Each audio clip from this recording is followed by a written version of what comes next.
తిరుచానూరు పంచాయతీ యోగిమంగళంలో చిత్తూరు జిల్లా Telugu Desam party parliament అధ్యక్షుడు చంద్రగిరి నియోజకవర్గ ఎమ్మెల్యే అభ్యర్థి పులివర్తి నాని ఇంటింటి ప్రచారాన్ని నిర్వహించారు.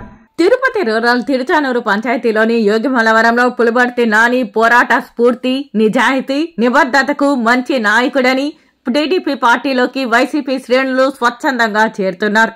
తిరుచానూరు పంచాయతీ యోగిమలవరంలో పర్యటిస్తున్న పులివర్తి నాని సమక్షంలో వైసీపీకి చెందిన ఎంపీటీసీ కర్ణాబత్తి మహేశ్వరి, పెరుమాళ్లతో పాటు 40 సానుభూతి కుటుంబాలు తెలుగుదేశం పార్టీలో చేరారు.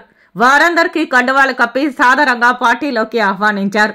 పులివర్తి నాని గెలిపే ధ్యేయంగా పనిచేస్తామని హామీ ఇచ్చారు. పులివర్తి నాని సమస్యలు తెలుసుకుంటూ భరోసా కల్పిస్తూ సూపర్ 6 పథకాలను ప్రజలకు వివరిస్తూ ముందుకెళ్లారు.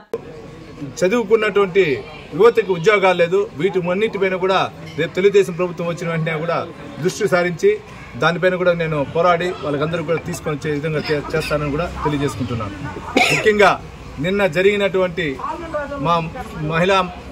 మా భార్య సుధారెడ్డి గారు ప్రెస్ మీట్ కూడా పెట్టడం జరిగింది. మీరు చూశారు ఏ విధంగా జరిగింది. ఈ చెవిరెడ్డి భాస్కర్ రెడ్డి నాయకత్వంలో, వాళ్ళ కుటుంబ సభ్యుల నాయకత్వంలో అక్కడ ఉన్నటువంటి పోలీస్ అధికారులు ఏ విధంగా తోసింది విజువల్స్ అన్ని కూడా పెట్టినా కూడా మా ఎంఆర్పల్లి ఇన్స్పెక్టర్ అంటే తిరుపతి రూరల్ ఇన్స్పెక్టర్ గారు ఎక్కడా జరగలేదు అనేది ఆయనకు ఒక వివేకతనమో లేదంటే ఆయనకు ఒక ప్రెజరా తెలియట్లా. మొత్తం అన్ని చోట్ల వీడియోస్ ఉంది.